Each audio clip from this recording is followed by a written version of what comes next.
शुएब साहब, बहुत शुक्रिया सर, प्रोग्राम के लिए आपने वक्त निकाला। हुकूमत बहुत तेज़ी के साथ इस पर काम तो करना चाह रही है।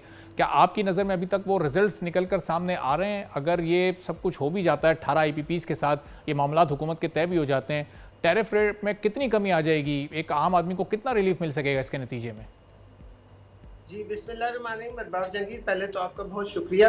हमेशा की तरह आपसे बातचीत होती है। और दूसरी बात यह है कि मैं अब जब देख रहा था ये सारी डिटेल, तो 3 चीज़ों का ज़रा ना मुझे बैकग्राउंड से रेफरेंस लाना पड़ेगा, ताकि ये है कि हमारी गुफ्तगू को ज़रा ना थोड़ा हमारे आम जो देखने वाले हैं वो ज़रा अच्छे तौर पर समझ सके ना। मैंने आपसे एक दफ़ा याद होगा गुजारिश की थी कि जो हमारे पास IPPs हैं वो 3 तरह के हैं ना। जी। इसमें ऐसे IPPs हैं जिनकी गवर्नमेंट खुद जो गवर्नमेंट की अपनी कस्टडी में है ना, जिसकी जिम्मेदार खुद गवर्नमेंट है। उसके बाद कुछ IPPs हैं जो कि हमारे इस वक्त चाइना के साथ है ना। अगरचे कि उसमें चाइना के प्राइवेट इन्वेस्टर्स हैं, लेकिन वो आते चाइना की डोमेन में। और 800 बिलियन, मैं आपको इसकी सारी डिटेल ऑलरेडी दे चुका हूँ एक दफा। और सिर्फ 500 बिलियन का जो डिफरेंस है वो आता है हमारे लोकल जो IPPs हैं, जिनमें से जो बकौल इनके बड़ों को इन्होंने अगले हफ्ते कॉल कर लिया है ना। तो कहने का मकसद ये हुआ कि जो एक मेजर चंक है, यानी आप यूं समझ लीजिए कि 3/4, मैं यूं कहूंगा कि अगर 1/4 को ये अभी एड्रेस कर रहे हैं, 3/4 को अभी इन्होंने छेड़ा भी नहीं है, हाथ भी नहीं लगाया।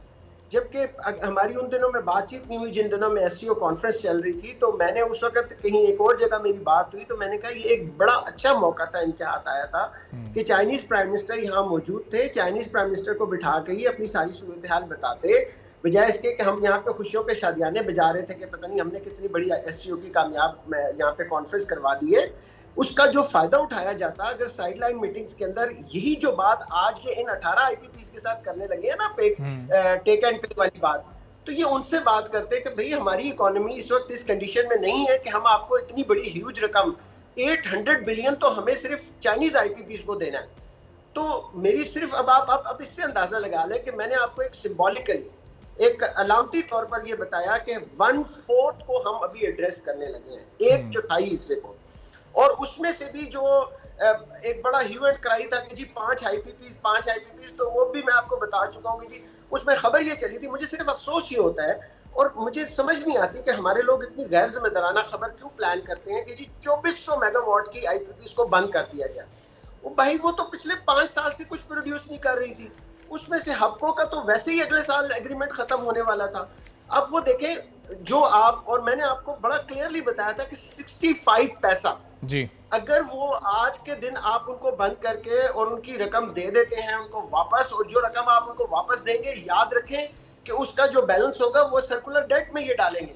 ज़ाहिर है इनके पास अपने पास तो कोई पैसे नहीं है कि ये कहां से देंगे अपने पास से पैसे, वो डालेंगे ये गर्दिशी कर्जे में, और वो घूम फिर के जब आपके ऊपर वापस अवाम के ऊपर आएगा, और फिर जब आप IMF के पास नया लोन लेने के लिए जाएंगे तो बात तो वहीं आ गई। वो जो 65 पैसे का रिलीफ आपने दिया वो 72 पैसे का बन के आपके पास रिटर्न होगा।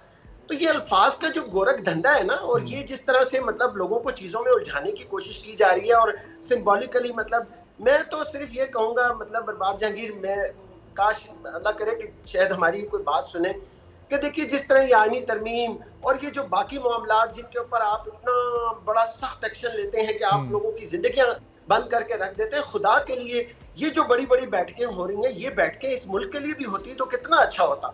ये बैठकें इसलिए भी होती कि जनाब आप जो इस वक्त IPPs की मद में या दीगर मसाइल में, आप ये देखें ना, अभी ये जो डाटा इस वक्त लेटेस्ट डाटा चल रहा है जिसके अंदर सिर्फ यानी बिजली जो चोरी के जो मामला आ रहे हैं, क्यों जीरो टॉलरेंस नहीं दिखाया जा रहा, क्यों एक ऐसी आईनी तरमीम क्यों नहीं की जाती कि जो शख्स भी इस मुल्क के एसेट्स को नुकसान पहुंचाएगा, जो शख्स इस मुल्क के मफादात के अगेंस्ट जाएगा, और एनर्जी सबसे बड़ा मफाद है मुल्क का।